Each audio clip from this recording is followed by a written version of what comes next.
अब नंदी के समक्ष बहुत बड़ी कठिनाई के रूप में एक अंतिम परीक्षा शेष थी। उन्हें प्रभु महादेव को उनके वैराग्य से बाहर लेकर आना था, जिसके लिए अब देवराज इंद्र बालक नंदी का मार्गदर्शन भी कर रहे थे।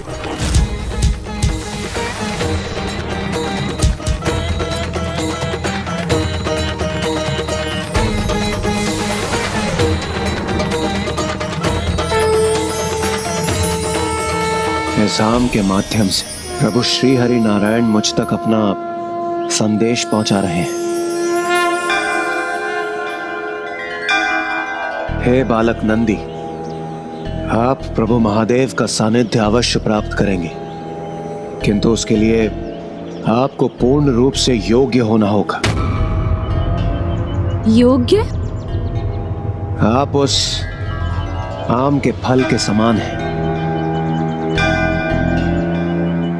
जो अपने वृक्ष से झड़ तो चुका है, किंतु अभी पूर्ण रूप से परिपक्व नहीं है। बालक नंदी, ये फल तो सृष्टि की ऊर्जा से पक ही जाएगा, किंतु आपको परिपक्व होने के लिए तप की शक्ति की आवश्यकता होगी, और ये आपकी अंतिम परीक्षा होगी, क्योंकि वो तपोशक्ति ही आपको महादेव के समक्ष प्रस्तुत होने के योग्य बनाएगी। और जब आप योग्य होंगे, प्रभु महादेव स्वयं आपके समक्ष प्रस्तुत होकर आपको अपने दर्शन प्रदान करेंगे। उचित है इंद्रदेव। फिर तो नंदी जी ने वही प्रभु महादेव की तपस्या आरंभ कर दी होगी ना लंकेश? हाँ गौरी पुत्र, नंदी जी तो पूर्व से ही महादेव की भक्ति में पूर्ण रूप से समर्पित थे। उनकी भक्ति को मात्र एक दिशा चाहिए थी, किंतु अब उनके समक्ष एक बहुत बड़ी चुनौती थी कि अब प्रभु को उनके वैराग्य से बाहर लाने की चुनौती।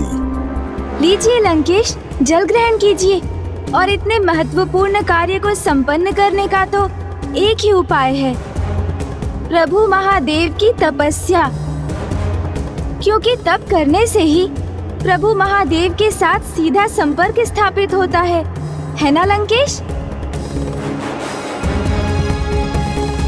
हाँ, नंदी जी ने तो मात्र अपने पिता से एक अनुमति प्राप्त कर वही वन में आम वृक्षों एवं बेल पत्रों के मध्य प्रभु के मंत्रों का जाप कर अपनी तपस्या आरंभ की। ओम त्र्यंबकं यजामहे सुगंधिं पुष्टिवर्धनम् उर्वारुकमिव बन्धनान् मृत्युर्मुक्षीयमामृता।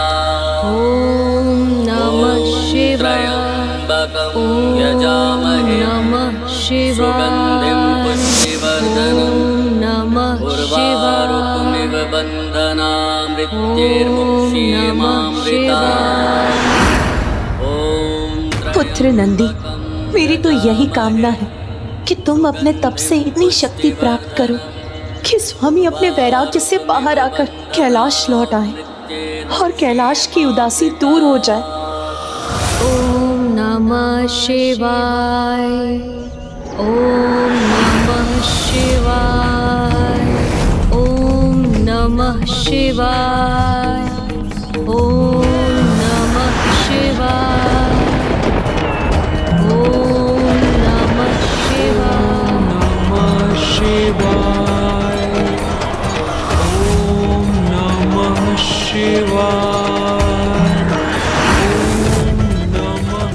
नाथ, मेरी तो एक ही आशा है कि प्रभु महादेव के प्रति नंदी की भक्ति की एकाग्रता से नंदी शीघ्र ही अपने तप के चरम पर पहुँचे और प्रभु महादेव से जुड़ाव स्थापित कर इस असंभव प्रतीत होने वाले कार्य को सफलतापूर्वक संपन्न करे। ओम नमः शिवाय, ओम नमः शिवाय, ओम नमः शिवाय, ओम नमः शिवाय, ओम नमः शिवाय। स्वामी, नंदी तो इस प्रकार तप में लीन है कि वो चींटियों के बाम्बी से पूर्ण रूप से घिर चुका है और उसे इस बात का आभास तक नहीं है। मेरी तो यही आशा है कि वो अपनी तपोशक्ति से इस व्यवधान को भी पार कर प्रभु महादेव से संपर्क साधने में समर्थ होगा। ओम नमः शिवाय। ओम नमः शिवाय। ओम नमः शिवाय। ओम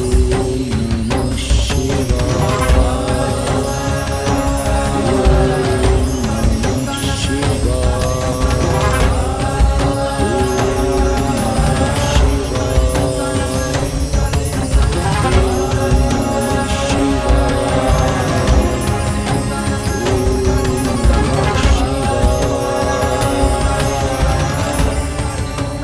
नंदी अपनी तपोशक्ति से प्रभु को शीघ्र प्रसन्न और प्रभावित कर उन्हें उनके वैराग्य से बाहर ला सके, यही कामना है मेरी।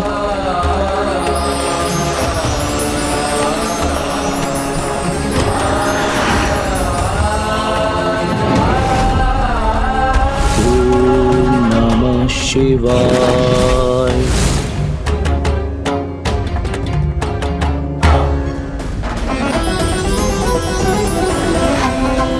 प्रभु ओम नमः शिवाय। ओम नमः शिवाय। नंदी ने तो अपनी एकाग्रता से अपनी तपोशक्ति प्रभु तक पहुंचा दी है, फिर प्रभु के मनोभाव में कोई परिवर्तन क्यों नहीं आ रहा? वो अपने वैराग्य से बाहर क्यों नहीं आ रहे? ओम नमः शिवाय। ओम नमः शिवाय। नाथ, मुझे बताने की कृपा करें कि जब नंदी की इतनी अनुपम भक्ति है कि उसकी तपोशक्ति बाम्बी रूपी बाधा को भी पार कर महादेव तक पहुंच गई, तो फिर अब उसकी भक्ति में ऐसा क्या शेष रह गया है कि अभी भी महादेव पर उसका कोई प्रभाव नहीं है? ओम नमः शिवाय। ओम नमः शिवाय। ओम नमः शिवाय।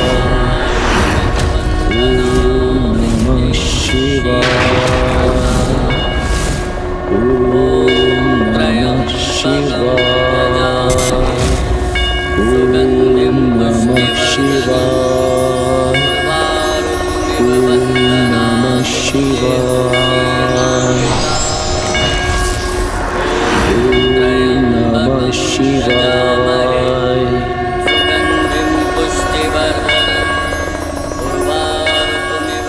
अब महादेव ने नंदी का तप स्वीकार कर लिया है। अब शीघ्र ही नंदी की अंतिम परीक्षा भी सफल होगी।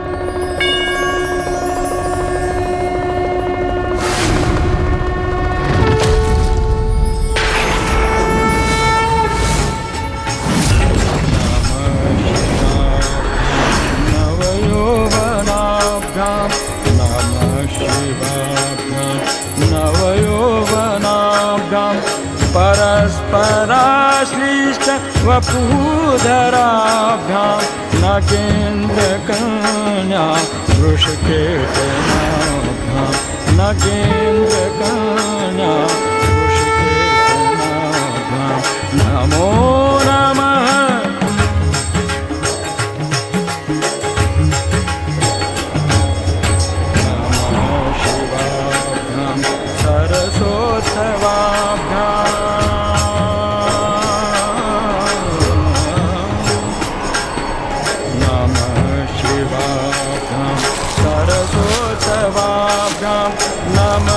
नमस्कृताभीष्ट वरप्रदाभ्यां नारायणेन अर्चित पादुकाभ्यां नारायणेन अर्चित पादुकाभ्यां।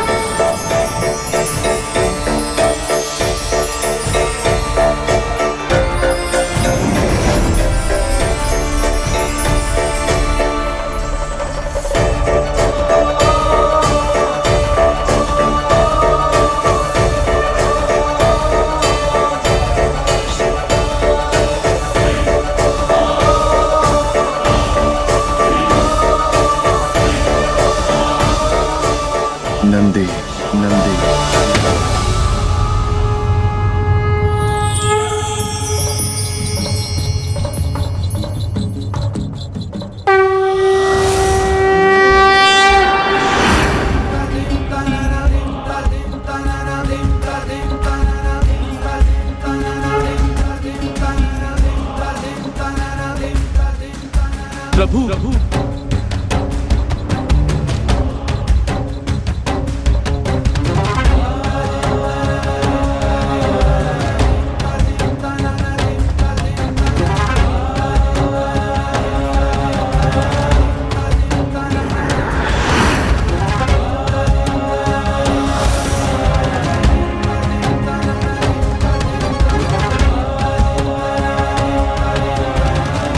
अपने भक्त का प्रणाम स्वीकार कीजिए प्रभु।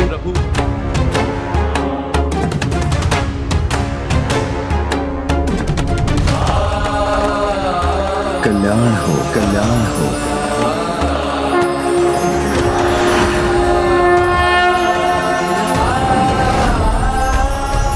अंततः स्वामी के मुख पर मुस्कुराहट लौट ही आई।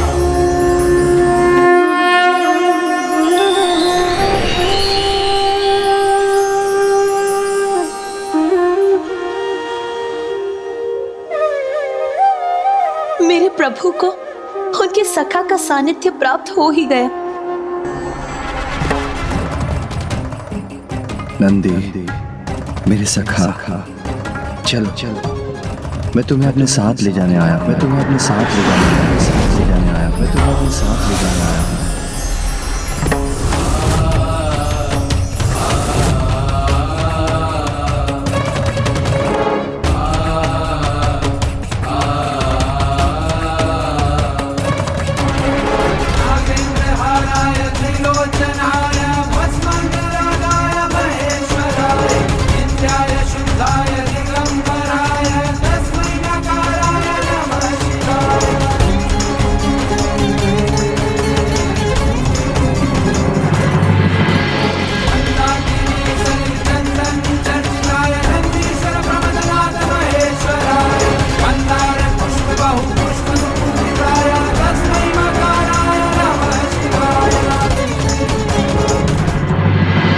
को साथ लेकर आ रहे हैं। उनके भव्य स्वागत का आयोजन कीजिए।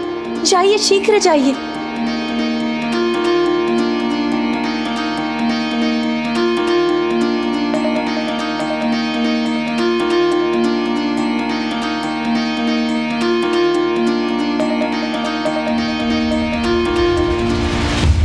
महादेव स्वयं नंदी का हाथ पकड़कर कैलाश की ओर ला रहे हैं।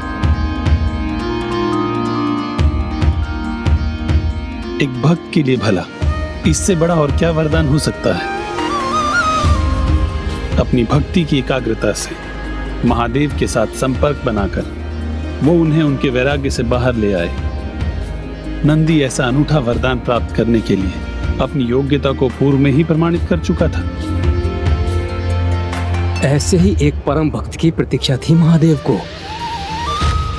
वहां प्रभु की प्रतीक्षा समाप्त हुई और यहाँ मेरी और कैलाश की, क्योंकि एक दूसरे के बिना तो हम अधूरे हैं।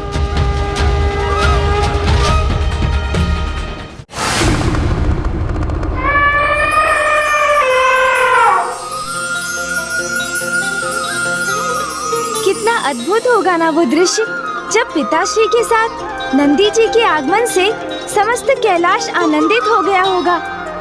इतना विशाल हृदय है मेरे प्रभु शिव शंकर शंभु भोलेनाथ का। इतना साधारण तपस्या के परिणाम स्वरूप इतना महान वरदान प्रदान किया, और यही नहीं, निरंतर नंदी पर अपनी कृपा वर्षा करते रहे। बाम्बी से निकलकर वहां पहुंचे नंदी का अभिषेक उन्होंने पंचनद को उत्पन्न कर करवाया। सखा नंदी, कैलाश में तुम्हारा स्वागत असाधारण अभिषेक से होगा, जिसके लिए पंचनद अर्थात पंच नदियां स्वयं उत्पन्न होकर करेंगी। इन पंच नदियों के नाम हैं चतोदका नदी, तिस्त्रोता नदी, वृषध्वनि नदी, स्वर्णोदका नदी एवं जम्बो नदी।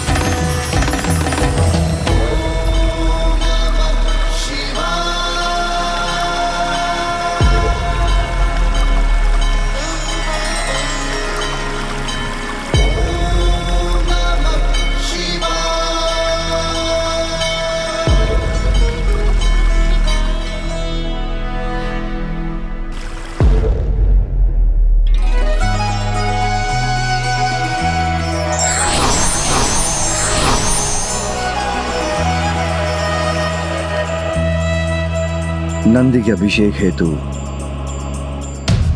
जो 5 नदियां उत्पन्न हुई हैं, भविष्य में जो भी उनके पावन जल में स्नान कर भक्ति भाव से नंदी की स्तुति करेगा, वो सभी पापों से मुक्त हो जाएगा। और जिस प्रकार नंदी के कैलाश में आगमन से आनंद तरंग उत्पन्न हुई है, उसी प्रकार इन नदियों की पावन जलधारा से सूखी बंजर भूमि को अपने जल से सींचकर सभी को आनंदित करेगी। नंदी, मैं तुम्हें अभी और वरदान प्रदान करने का इच्छुक हूं। आज से तुम समस्त शिवगणों के अध्यक्ष होंगे। एक और वरदान देता हूं तुम्हें। मरुत की पुत्री सुयाशा से तुम्हारा विवाह होगा। और ये तृतीय वरदान है जो मैं तुम्हें प्रदान करता हूं। अब तुम जीवन मृत्यु के चक्र से मुक्त होकर सदा कैलाश में ही निवास करोगे और तुम्हारे समस्त पितरों के साथ तुम्हारे पिता को भी कैलाश में स्थान प्राप्त होगा। और तुम मेरे स्वामी जगत पिता महादेव को उनके वैराग्य से बाहर लेकर आए। तुम उनके सहायक बने, उनके साथ तुमने एक पिता पुत्र का संबंध स्थापित किया। इसीलिए आज से तुम मेरे लिए एक पुत्र के समान प्रिय रहोगे। पिताश्री और माँ का इतना अपार स्नेह पाकर उनसे इतने वरदान प्राप्त कर तो नंदी जी कृतार्थ हो गए होंगे लंकेश। उनके आनंद की तो कोई सीमा ही नहीं रही होगी। हाँ, फिर भी उन्होंने प्रभु से और वरदान प्राप्त करने की इच्छा व्यक्त की, तनिक भी संकोच नहीं किया।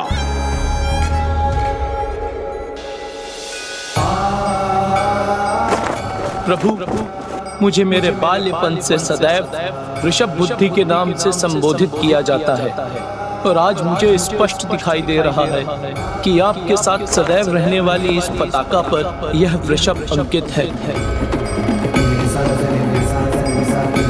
महादेव की इस पताका पर अंकित ये वृषभ का चिन्ह धर्म का प्रतीक है।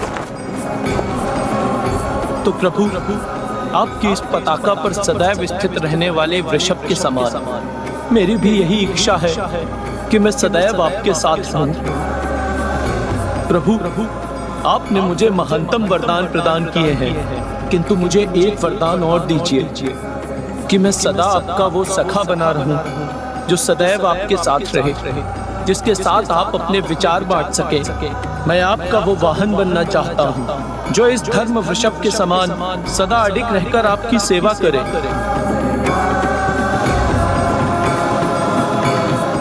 मैं आपका वो भक्त बनना चाहता हूँ जो सदैव आपकी भक्ति हेतु आपके समक्ष प्रस्तुत रहे।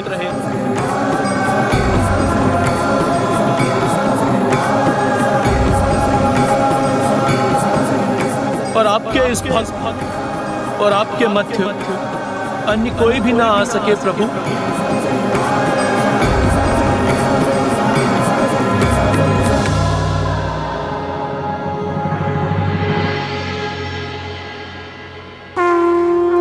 तथास्तु नंदेश्वर, तथास्तु नंदेश्वर, तथास्तु नंदेश्वर।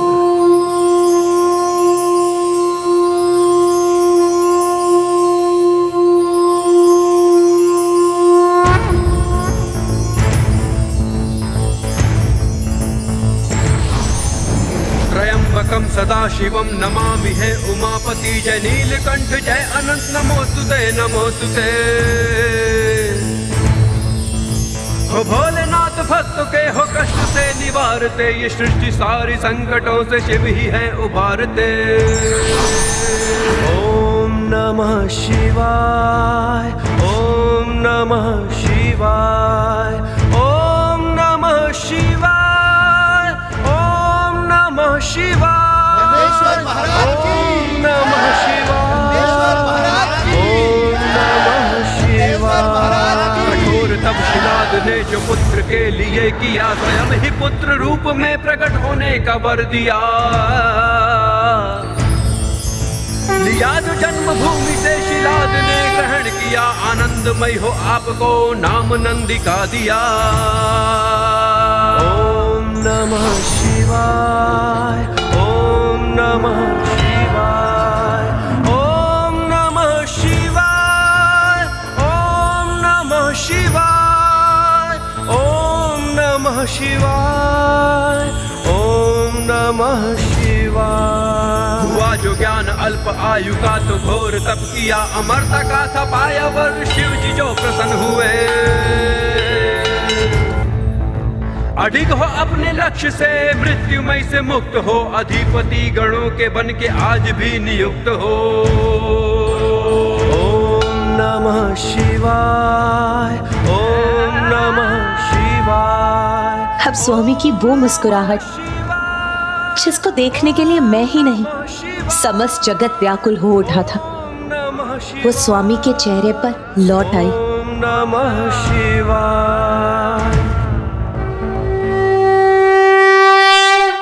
लंकेश, अब मुझे ज्ञात हुआ कि प्रभु महादेव के शिवलिंग एवं नंदी जी की मूर्ति के मध्य किसी को कोई स्थान क्यों नहीं प्राप्त होता, क्योंकि इस प्रकार नंदी जी शांत भाव एवं पूर्ण एकाग्रता से सदा प्रभु भक्ति में लीन रहते हैं और उनकी भक्ति सीधे प्रभु तक पहुंचती है।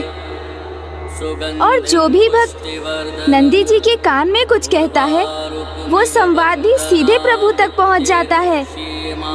उन्होंने सिद्ध कर दिया कि भक्ति की एकाग्रता से यदि भक्त के नेत्रों में मात्र उसके प्रभु की छवि हो और उसके मन में अपने लक्ष्य पर पहुंचने की प्रतिबद्धता हो, तो कुछ भी प्रभु पद भी असाध्य नहीं।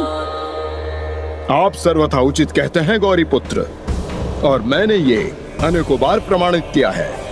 एकाग्रता के सर्वोच्च उदाहरण नंदी जी नहीं, मैं हूँ, क्योंकि मैंने अपनी भक्ति से प्रभु शिव शंकर शंभु को अनेकों बार प्रसन्न किया है। और इसके साक्षी तो आप भी हैं गौरी पुत्र, जो आज तक संसार में कोई नहीं कर पाया, वो मैंने किया है। अर्थात प्रभु के आत्मलिंग को मैंने प्राप्त किया है।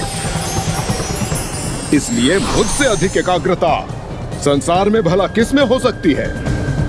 आप उचित कहते हैं लंकेश, किंतु सर्वप्रथम संसार को एकाग्रता का मार्ग दिखाने वाले तो नंदी जी ही थे। इसलिए आइए हम दोनों एक साथ उनकी स्तुति करें। संकोच मत कीजिए दशानन, क्योंकि शिव कथा कहने का पुण्य तो आपको तभी प्राप्त होगा जब आप भक्ति और सम्मान के साथ महादेव के अवतार की स्तुति करेंगे। चतुर गणेशा।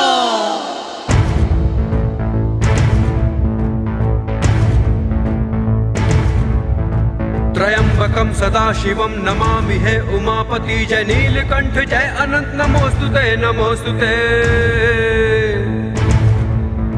हो भोलेनाथ भक्तों के हो कष्ट से निवारते, ये सृष्टि सारी संकटों से शिव ही है उबारते। ओम नमः शिवाय, ओम नमः शिवाय, ओम नमः शिवाय, ओम नमः शिवाय, ओम नमः शिवाय, ओम नमः शिवाय। कठोर तब शिलाद ने जो पुत्र के लिए किया, स्वयं ही पुत्र रूप में प्रकट होने का वर दिया। लिया जन्मभूमि से शिलाद ने ग्रहण किया, आनंदमय हो आपको नाम नंदी का दिया।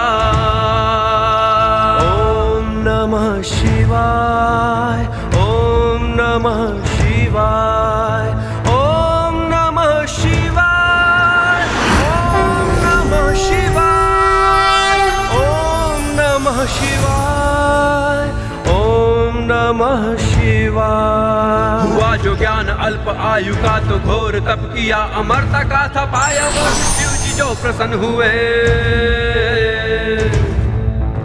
अडिग हो अपने लक्ष्य से, मृत्युमय से मुक्त हो, अधिपति गणों के बन के आज भी नियुक्त हो। ओम नमः शिवाय, ओम नमः शिवाय, ओम नमः शिवाय,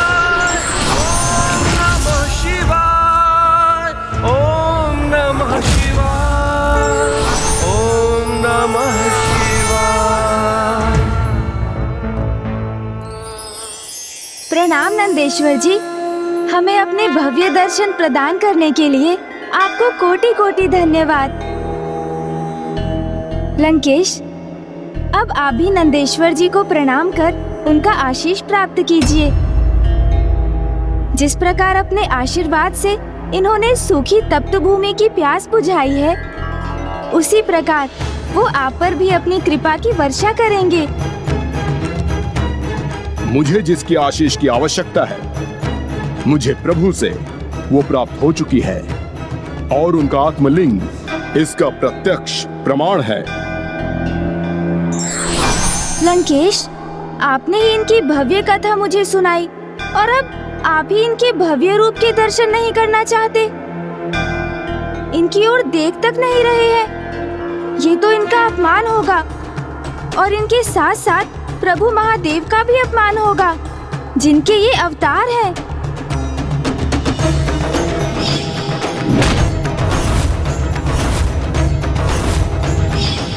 यदि मैं इन्हें देखूंगा तो मेरी हंसी उत्पन्न होगी, क्योंकि मुझे इनका वानर समान मुख स्मरण हो जाएगा जो मैंने कैलाश में देखा था। ये क्या किसी वानर के समान उछल उछल कर एक स्थान से दूसरे स्थान पर चिल्लाए फेंक रहे हो? बहुत हुई तुम्हारी ये क्रीड़ा, बहुत उछल ली एक वानर के समान। लंकेश, ये तुम नहीं, तुम्हारा अहंकार बोल रहा है, जिसके वश में आकर तुम मेरा अपमान कर रहे हो। दशानन, आप स्वयं अपने आराध्य के अवतार नंदेश्वर महाराज का अपमान क्यों कर रहे हैं? ये आपका भ्रम है गौरीपुत्र कि नंदेश्वर प्रभु के अवतार हैं। इसलिए ये स्वयं भी ईश्वर समान ही हैं। भोलेनाथ हैं मेरे प्रभु महादेव शिव शंकर शंभु। उनके भोलेपन का लाभ उठाकर आपने ये उपाधि प्राप्त की है। और मेरे प्रभु तो साधारण भक्ति का भी बड़ा फल प्रदान कर देते हैं। चंद्रदेव की पूजा से प्रसन्न होकर उन्होंने उनका उद्धार करने हेतु चंद्रदेव को अपने शीश पर धारण कर लिया। भागीरथ से प्रसन्न होकर उन्होंने देवी गंगा को अपने जटाओं में स्थान दिया। और प्रभु तो किसी पर भी अपनी कृपा करने से नहीं रुकते, जिसका उदाहरण आपके समक्ष है। प्रतीत होता है जैसे तुम स्वयं अपने उदाहरण का उल्लेख कर रहे हो, क्योंकि भोलेनाथ का लाभ तो तुमने उठाया है। उनसे उनके आत्मलिंग को प्राप्त कर। अपनी योग्यता से प्राप्त किया है मैंने प्रभु के आत्मलिंग को, और अब इन्हें लंका ले जाकर ही स्थापित करूंगा मैं। शिवधाम का तट ही परिवर्तित हो जाएगा, क्योंकि प्रभु शिव शंकर शंभु कैलाश का त्याग कर लंका में निवास करेंगे। तब आप वहीं उनके द्वारपाल बने रहना नंदेश्वर जी।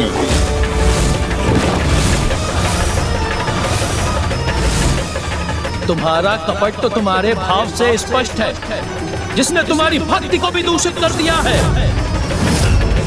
जिस उद्दंडता के साथ तुम महादेव के आत्मलिंग को लंका ले जाने का प्रयास कर रहे हो, क्या तुम उसमें कभी सफल हो पाओगे? कौन रोकेगा मुझे? हाँ, मैं रोकूंगा तुम्हें। कदाचित तुम्हें स्मरण नहीं है लंकेश, समस्त देवता अपनी सामूहिक शक्ति का प्रयोग करके भी मुझे मेरे स्थान से हटाने में असमर्थ थे। स्वयं प्रभु महादेव का भार उठाता हूँ मैं। तुम्हें तो बड़ी सरलता से रोक दूंगा। आपकी शक्ति से भयभीत नहीं है ये लंकेश रावण, क्योंकि मैंने कैलाश को उठाकर अपना सामर्थ्य प्रमाणित किया है।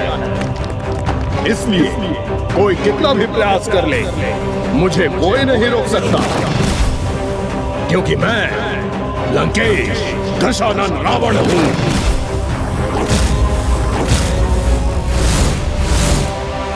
लंकेश! लंकेश!